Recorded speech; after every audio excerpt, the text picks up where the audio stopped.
Nesse vídeo eu vou trazer aqui para você 3 ações que podem se valorizar muito com a recuperação do dólar, que nesse ano cai seus 15%. Vem comigo. Salve, salve, investidor! Como é que você está? E esse é um ano de alta do Ibovespa, de muitas ações da Bolsa de Valores brasileira, mas não é porque é um ano de alta da Bolsa que todas as ações irão subir.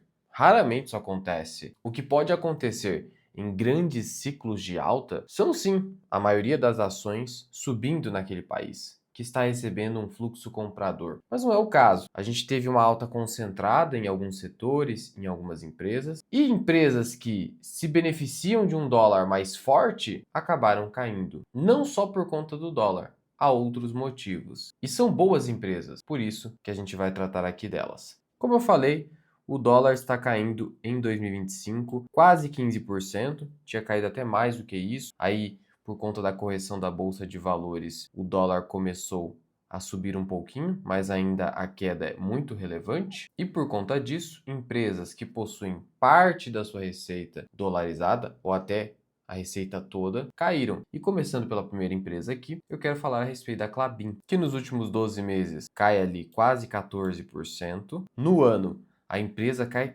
seus 25%, está caindo muito. E qual seria o motivo além do dólar? Olha, analisando aqui o último resultado trimestral da empresa, você vai notar o seguinte: o que teve de negativo principalmente? Você teve um aumento do nível de endividamento. Por quê? No ano passado, o que você tinha? Obviamente que no mesmo período de comparação, os primeiros 6 meses de 2024, uma relação dívida líquida sobre EBITDA de 3,2 vezes, ou seja, pouco mais de 3 anos de geração de caixa da empresa. Só que saltou para 3,9. Isso eu estou falando em dólares, tá? Porque em reais saltou de 3,5 para 3,7, mas teve um salto. Isso aqui por si só significa aumento de risco para uma empresa. E o mercado financeiro, quando você aumenta o risco, eles acabam colocando isso no preço, fazendo as ações caírem. Mas afora isso, em termos de geração de caixa, você vai notar o seguinte: teve aumento de 5%. Olha só que interessante, por mais que o dólar tenha caído, a empresa conseguiu aumentar a sua geração de caixa em 5%, aumentou a sua receita líquida em 8%,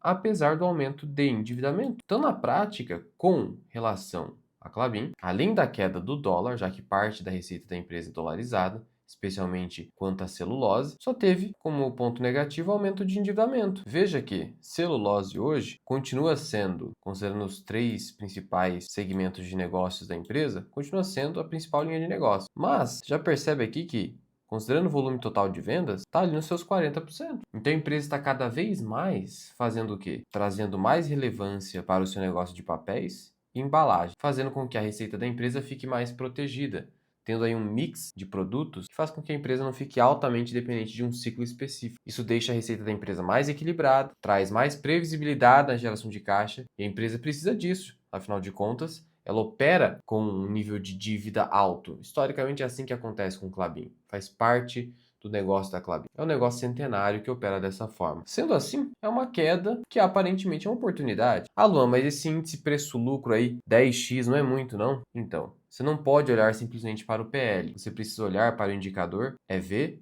sobre EBITDA ou EV sobre EBIT. Por quê? Porque é uma empresa que tem uma dívida muito grande. Então, eu tenho que considerar primeiro a geração de caixa e aqui em cima, que é o EV, é o valor da firma, quando eu somo o valor de mercado mais a dívida da empresa. E aí, eu clico aqui em empresa, no Investor 10, o que eu noto? Que o valor da firma, quase 50 bilhões de reais, valor de mercado pouco abaixo de 22 bilhões, e aí eu preciso projetar a geração de caixa da empresa. Como é que eu faço isso? Existe um fato relevante que diz o seguinte, que até 2027, a empresa deve ter um EBITDA incremental de 3 bilhões em relação ao EBITDA de 2023. O EBITDA de 2023, como você pode perceber aqui, basta clicar em contábil, na clabinha aqui no Investidor 10, ele foi de 6 bilhões de reais. 6 mais 3, 9. Se a empresa entregar 9 bilhões de geração de caixa, ela valendo hoje um valor de firma de 50 bilhões, então a gente está falando de EV sobre EBITDA, 9. Ela estaria negociando uma relação EV sobre EBITDA, projetada para 2027, de 5,5 no preço atual, após toda essa queda. E, historicamente,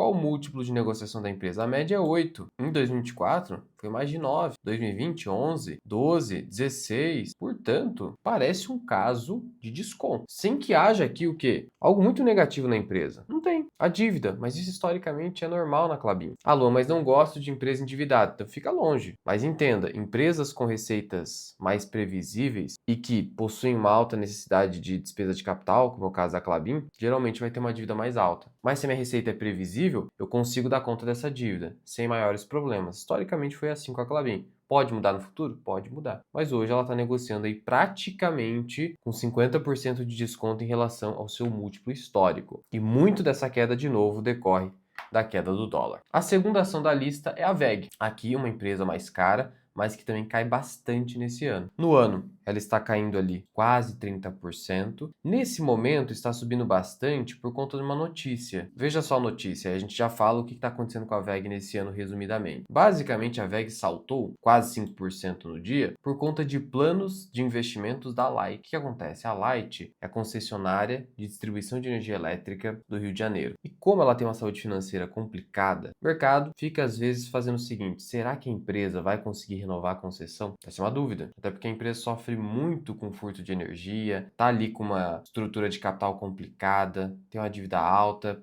É uma situação difícil para a Light. Mas o CEO da Light disse o seguinte: olha, a gente está com uma boa expectativa de renovação disso aqui, da concessão do Rio de Janeiro. Se isso acontecer, a gente pretende investir em soluções de geração, transmissão e distribuição da WEG. Isso para os próximos anos. E um dos motivos pelos quais a WEG caiu além do dólar é o fato de que no segundo trimestre de 2025, a gente viu um enfraquecimento de projetos eólicos. Veja só o que citou a própria administração da WEG. O crescimento de receita foi baixo no Brasil, em virtude da redução importante na receita do negócio de geração eólica. Então esse aqui foi um dos motivos pelos quais o crescimento foi baixo, mas teve crescimento. Apesar disso tudo, o crescimento da receita operacional líquida da WEG foi de 17%, teve um crescimento de mais de 13% no lucro líquido, e de 10% no EBITDA. Mas claro, dá para esperar que o segundo semestre de 2025 vai ser pior. Já foi até em relação ao terceiro trimestre. Vai ter publicação de resultado agora em outubro. Por quê? Porque o dólar caiu ainda mais. O que acontece? Vamos lá, a gente está com o dólar ali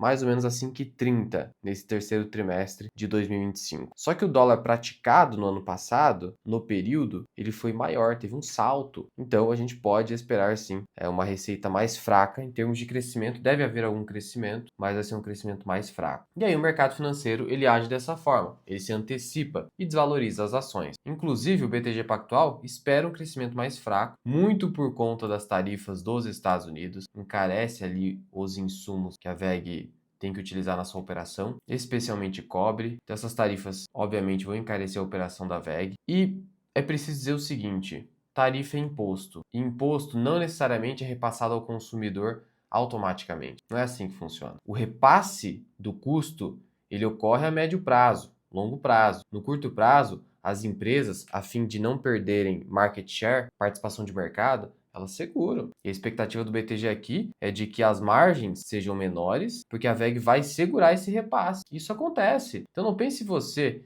que todo imposto ele é repassado automaticamente e por isso a empresa nunca paga o imposto. Ela paga sim, reduzindo margem no curto prazo. Essa é uma verdade que poucos falam. Isso acontece, você vai perceber nos resultados. Margens apertando por conta de impostos, tarifas. Então veja, a gente tem aí uma certa tempestadezinha perfeita com WEG, que gerou toda essa queda, que é o quê? Ó, caiu 30%. Primeiro, dólar fraco. Isso diminui a receita da WEG. Mais de 55% da receita da WEG é dolarizada. Segundo, tarifas do Trump, encarecendo os custos da WEG, bem como apertando as suas margens. Terceiro, projetos eólicos no Brasil mais fraco, o que reduz o crescimento da receita no Brasil, que hoje representa pouco mais de 40% do total da receita operacional líquida da WEG. Afora tudo isso, o que você tem? Nada. A empresa continua crescendo, só não está crescendo tanto quanto o mercado espera. E aí eu te pergunto, isso é suficiente para a ação cair 30%? Não tem como saber. O que a gente sabe é o seguinte, que historicamente, excelentes negócios como a WEG,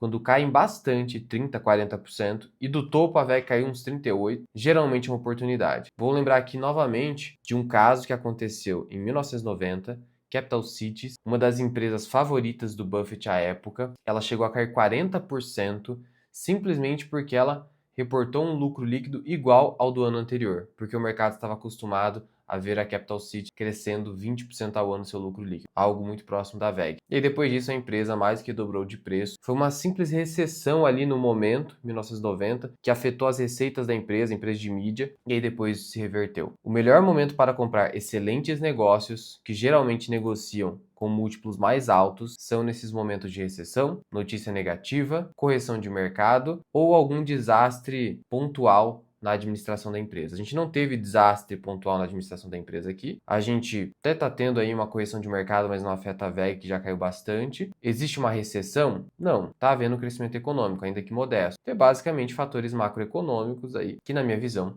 ostentam oportunidade. Além do fato de que WEG, por incrível que pareça, ela nos preços atuais negocia sim abaixo do seu valor intrínseco de longo prazo. Eu já falei sobre isso, tenho relatório específico sobre WEG na minha comunidade. No plano anual, eu tenho ali diversos relatórios de análise. Sou CNPI e posso escrever relatórios ali analisando empresas. Se tiver curiosidade, o link está na descrição e no primeiro comentário fixado. A última empresa dessa lista é a PetroRio, Prio 3. Quanto que ela está caindo esse ano? Pouco, né?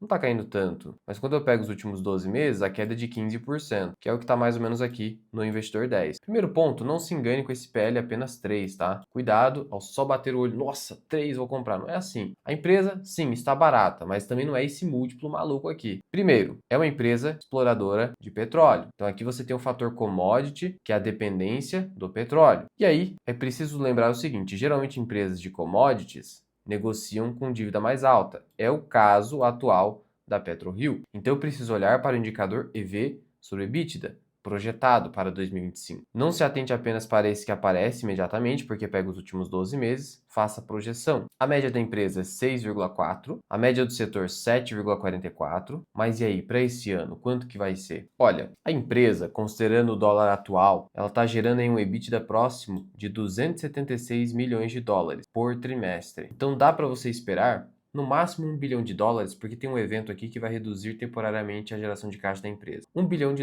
Com o dólar médio a 5,35, a gente está falando aí de mais ou menos 5 bilhões e 300 a 5 bilhões e 400 milhões a título de geração de caixa em reais. Ok, e quanto que está o valor da firma da empresa? Eu clico aqui em empresa e vejo aqui embaixo rapidinho o valor da firma está 51 bi, quase 52, mas não dá para 52. Logo, a empresa está negociando hoje a uma relação EV sobre EBITDA de 9,8. Então hoje o múltiplo está alto, mas aí eu te pergunto de novo, empresas do tipo commodity, o melhor momento para comprar é quando o múltiplo está alto ou baixo? Geralmente quando ele está alto. Por quê? Porque quando está baixo, geralmente é porque a gente está tendo um pico do ciclo, está tendo boom, o preço do petróleo está lá em cima, no caso aqui da PetroRio. E o petróleo está longe de estar lá em cima, ele está aqui nos 65 dólares, já faz algum tempo que ele fica nessa banda, 60 dólares, 70 dólares. E aí eu já antecipo para você, o grande risco da PetroRio não é só o dólar, mas também o petróleo cair abaixo de 60 dólares. É um grande risco. Que no caso da PetroRio é mitigado pelo fato dela ter um lifting cost, um custo de extração, que é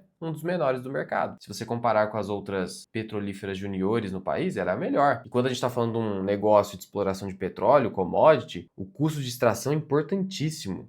Controle de custo é o que faz a empresa ganhar o jogo. E a queda de hoje nas ações, por exemplo, decorre da queda do petróleo. Ó. O petróleo está caindo nesse momento quase 2%, e PetroRio, por ser correlacionada com o petróleo, caindo 1%. Normal isso aqui. Então o que nós temos aí de fatores para a queda da PetroRio? Queda do petróleo, que nos últimos 12 meses caiu, queda do dólar e tem mais um fator. A empresa soltou aqui um fato relevante, informando uma parada do campo de Peregrino, que é muito importante. Tão importante que quando você separa aqui os principais campos, os principais ativos da empresa, Peregrino vai se tornar mais relevante em termos de produção para a empresa, tá? E aí, o que aconteceu aqui no campo de Peregrino? Aconteceu o seguinte, a ANP interditou esse campo. Por quê? Exigiu ali adequações técnicas, documentação de gestão e análise de risco e adequações do sistema de dilúvio, que previne ali incêndios. E aí a empresa falou o seguinte, olha, a gente vai se adequar e isso vai levar entre 3 a 6 semanas para arrumar a casa. Só que isso vai afetar a produção. O fato relevante, ele foi publicado no dia 18 de agosto. Então,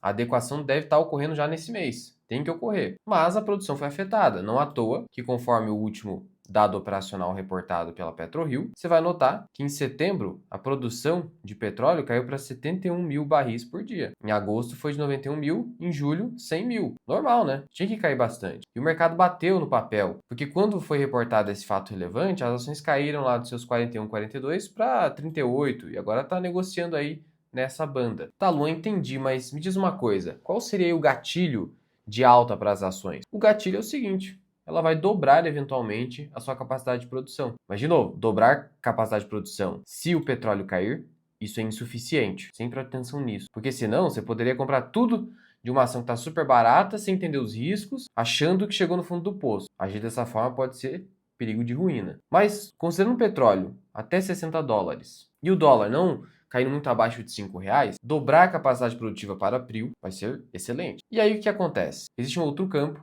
o Wahoo, que a empresa já conseguiu aí licença para explorar e deve gerar mais ou menos 40 mil barris de petróleo por dia já a partir de 2026. E se você somar com Peregrino, a gente está falando que a empresa vai sair de 100 mil barris dia, 100 mil, 90 mil, para praticamente 200 mil barris. Isso é dobrar a capacidade produtiva. Isso poderia representar o dobro de receita líquida. Mas claro, não é só receita. Tem a questão da margem, tem a ver com o preço, tem a ver com o lifting cost. Só que o mercado fica na dúvida, ainda mais com dívida agora mais alta, tem que investir no campo de Wahoo, tem que resolver o problema de Peregrino, o mercado fica cauteloso.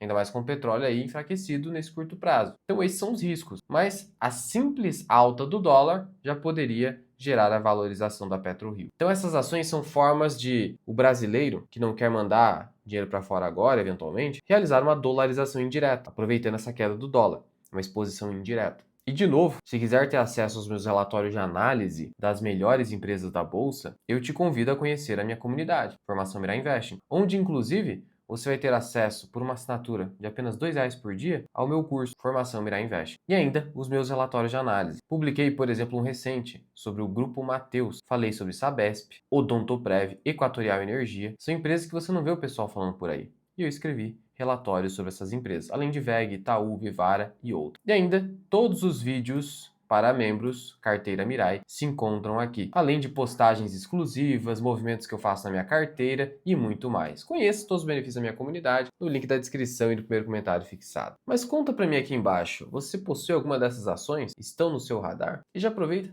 se inscreve no canal e ativa o sininho de notificações para receber todos os vídeos. Fui!